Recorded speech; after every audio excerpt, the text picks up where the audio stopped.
Our channel, నేను మీ Kavya. So government వచ్చిన తర్వాత నుంచి తెలంగాణ ఫ్లైఓవర్ల పేర్లు మార్చుడు, తర్వాత జిల్లాలను కుదించుడు ఉన్నాం, జిహెచ్ఎంసీ పరిధి పెంచుడు. ఇవి తప్ప ఇంకేమైనా చేసిందా అంటే దానికి ఒక ప్రశ్నార్థకంగానే ఉంది. So present RS Praveen Kumar అని ఉన్నారు, మాత్రం మాట్లాడదాం అన్న. ఏంది మళ్ళీ జిల్లాలకు సంబంధించిన ఇష్యూ? ఇప్పుడుండే పరిస్థితిలో జిల్లాలని మళ్ళీ కదిపిన, జిల్లాలో ఉన్న జిల్లా పేర్లు మార్చిన పరిస్థితులు ఎట్లా ఉన్నాయి? పరిస్థితులు ఘోరంగా ఉంటాయి. ఎందుకంటే తెలంగాణ అస్తిత్వ పునాదుల మీదనే, తెలంగాణ ఆత్మగౌరవ పునాదుల మీదనే బీఆర్ఎస్ పార్టీ పోరాటం చేసింది. బీఆర్ఎస్ పార్టీ అధికారంలోకి వచ్చింది. అధికారంలోకి వచ్చిన తర్వాత తెలంగాణలో అద్భుతంగా దేశమే మెచ్చే విధంగా అధికార వికేంద్రీకరణ జరిగింది. ప్రజల దగ్గరికి పాలకులు, ప్రజల దగ్గరికి అధికారులు చాలా దగ్గరికి పోయి వాళ్ళ సమస్యలు పరిష్కరించే విధంగా కేసీఆర్ గారు జిల్లాలను చాలా శాస్త్రీయంగా విభజించి వాటిని 10 సంవత్సరాలు గాడిలో పెట్టిండు. ఇప్పుడు 10 సంవత్సరాల తర్వాత మళ్ళీ వచ్చి ఈ జిల్లాలు శాస్త్రీయంగా జరగలేదు, కొన్ని జిల్లాలను క్లోజ్ చేస్తా అంటే తెలంగాణ అగ్నిగుండం అవుతుందని నేను అనుకుంటున్నాను. సికింద్రాబాద్ సంబంధించిన పేరు కూడా కనుమరుగయ్యే పరిస్థితి ఉందని ఆందోళన కనిపిస్తున్నాయి. అండ్ ఇవాళ ర్యాలీ కూడా మీకు తెలిసిందే, ఫస్ట్ పర్మిషన్ ఇవ్వడం, తర్వాత దాన్ని రిజెక్ట్ చేయడం. ఏం జరుగుతుంది? రేవంత్ రెడ్డి గారికి పాలన చేయడం రావట్లేదు.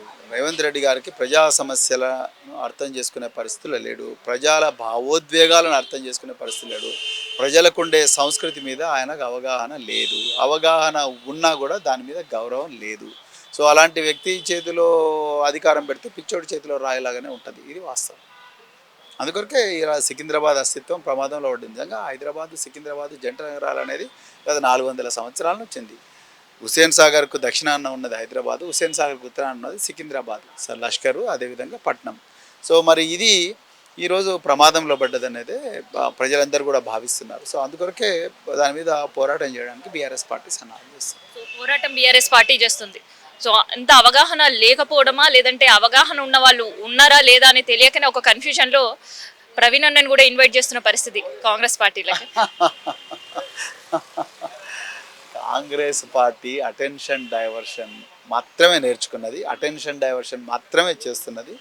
ప్రజల సమస్యల మీద పోరాటం చేసే, ప్రజల సమస్యలు పరిష్కరించే ప్రయత్నం మాత్రం చేయడం లేదు. అందుకొరకు ప్రవీణ్ కుమార్ మీద బట్టగాల్చి మీదేయాలి, ప్రవీణ్ కుమార్ను కన్ఫ్యూజన్లో పెట్టాలి, ప్రవీణ్ కుమార్ ఫాలోవర్స్ని కన్ఫ్యూజన్లో పెట్టాలి, బీఆర్ఎస్ని కన్ఫ్యూజన్లో పెట్టాలి. ప్రజా సమస్యల మీద వీళ్ళు పోట్లాడొద్దు. ఎంతసేపు వీళ్ళు అయ్యో నేను పోతలేను, నేను ఈ పార్టీలో ఉంటున్నాను, ప్రతిసారి కూడా ఆత్మరక్షణలో ఉండేట్టుగా తయారు చేయాలని ప్రయత్నం చేస్తున్నారు. ఆ టెక్నిక్ అదంతా తెలంగాణ ప్రజలు క్లియర్గా గుర్తుపట్టిండు. రేవంత్ రెడ్డికి ఏ మాత్రం కూడా ప్రజలను పాలించే అర్హత లేదని చాలా క్లియర్గా అర్థమైంది. రేవంత్ రెడ్డి ఒక్కరే కాదు, మొత్తం కాంగ్రెస్ పార్టీకి కూడా అర్హత లేదు. అందుకొరకే వాళ్ళ అస్తిత్వమే ప్రమాదంలో ఉండదు కాబట్టి మా భవిష్యత్తు మీద దాడి చేయాలని చూస్తున్నారు.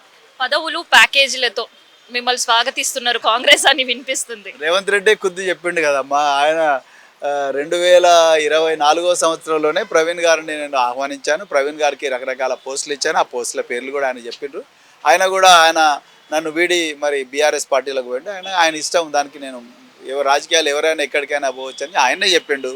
నేను కాన్షియస్గా కేసీఆర్ గారు వెంటనే నడవాలనుకున్నాను, కేటీఆర్ గారి నాయకత్వంలో పనిచేయాలనుకున్నాను. వారి ద్వారానే రాష్ట్రం బాగుపడుతుంది, రాష్ట్రం భవిష్యత్తు చాలా బాగుంటుందని గట్టిగా నమ్మి నేను అధికారం లేనప్పటికీ కూడా నేను బీఆర్ఎస్ పార్టీ లోపలికి వచ్చిన.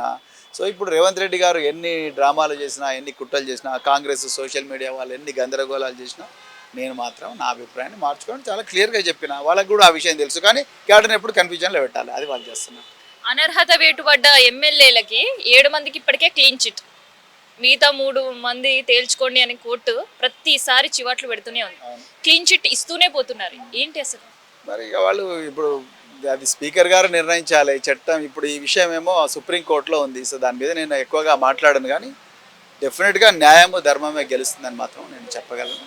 ఈ వాళ్ళు కాంగ్రెస్ కండువాలు కప్పుకొని ఫ్లెక్సీలు పెట్టుకుంటారు, కాంగ్రెస్ కండువాలు పెట్టుకొని కాంగ్రెస్ కార్యక్రమాల్లోకే పోతుంటారు. సో అదేవిధంగా కాంగ్రెస్ పార్టీ కార్యకర్తలు పెట్టి అన్ని సమావేశాల్లోకి కాంగ్రెస్ కండువాలు పెట్టుకొని వెళ్తున్నారు. ఇప్పుడు మొత్తం ఆ 10 నియోజకవర్గాలు ఎక్కడ చూడు కాంగ్రెస్ కండువాలతోనే వాళ్ళు దర్శనం ఇస్తారు. కానీ ఆ విషయం మరి గౌరవ స్పీకర్ గారికి తెలియకపోవడం అనేది నాకు చాలా చాలా ఆశ్చర్యంగా ఉంది.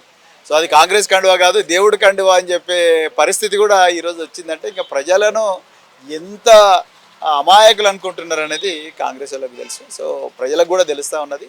తప్పకుండా ఏదో ఒక రోజు మాత్రం న్యాయం ధర్మం గెలుస్తుందని మా నమ్మకంతో స్పీకర్ తీరు ఎట్లుంది? స్పీకర్ తీరు నేను ఏం చేసినా నడుస్తుందని స్పీకర్ గారు అనుకుంటున్నారు. సో బట్ స్పీకర్ కూడా మరి ఆయన ఒక చట్టసభలో మరి చట్టసభకు ఆయన న్యాయ నిర్ణేత, మరి శాసనసభ్యులు వాళ్ళందరూ కూడా ఏ విధంగా ఉండాలనేది, వాళ్ళ భవితవ్యం ఏ విధంగా ఉండాలనేది మరి స్పీకర్ గారే నిర్ణయించాలి. కానీ స్పీకర్ గారు మరి కళ్ళ ముందరనే ఇంత ఘోరం జరుగుతున్న స్పీకర్ గారు అలా ఆ విధంగా నిర్ణయం ఇవ్వడం అనేది బాధాకరం. బట్ రాబోయే రోజుల్లో తప్పకుండా కోర్టులు అయితే సరి అయిన నిర్ణయం తీసుకుంటాయని మేము అనుకుంటున్నాం. సో ఇవాళ జరుగుతున్న నిరసనకి మరి పార్టీ మారిన ఎమ్మెల్యేలను కూడా ఇన్ఫర్మేషన్ ఉందా? అందరికీ ఉందండి, అందరికీ ఉంది. మాకు ఒక వాట్సాప్ గ్రూప్ ఉంటుంది, వాట్సాప్ గ్రూప్లో పార్టీ కేంద్ర కార్యాలయం నుంచి అందరికీ వస్తుంది. మరి అందరికి వచ్చినప్పుడు మరి వాళ్ళందరూ రావాలి కదా, మరి ఎందుకు ఈరోజు రాలేదు? వాళ్ళు నిజంగా బీఆర్ఎస్ పార్టీలో ఉన్నామని క్లెయిమ్ చేస్తున్నారు కదా, వాళ్ళు ఎందుకు రావట్లేదు? ఇవన్నీ తెలుస్తున్నాయి. వాళ్ళు మేము ఏ పార్టీలో ఉన్నామని చెప్పే ధైర్యం కూడా వాళ్ళు వేయలేకపోతున్నారంటే మీరు ఒకసారి ఆలోచించాలి. So thank you very much. So ఇదనమాట బీఆర్ఎస్ పార్టీకి సంబంధించిన నిరసన కార్యక్రమాలకి ఇవాళ కోర్టు పర్మిషన్ ఇచ్చిన ఆ పర్మిషన్ రాత్రి రద్దవడం, మళ్ళీ ఆ గందరగోళ పరిస్థితులు. ఇంకోవైపు ఆర్ఎస్ ప్రవీణ్ కుమార్ పార్టీ మారుతున్నాడు అండ్ ప్యాకేజీలు పదవులతో కాంగ్రెస్లో చేరబోతున్నారు అనే వార్తలు కూడా కనిపిస్తున్నాయి. సో దానిపైన ఎట్టి పరిస్థితుల్లో పార్టీ మారేది లేదు అండ్ బీఆర్ఎస్ పార్టీతో కష్టకాలంలో ఉంటాను కూడా అని చెప్తున్నారు ఆర్ఎస్ ప్రవీణ్.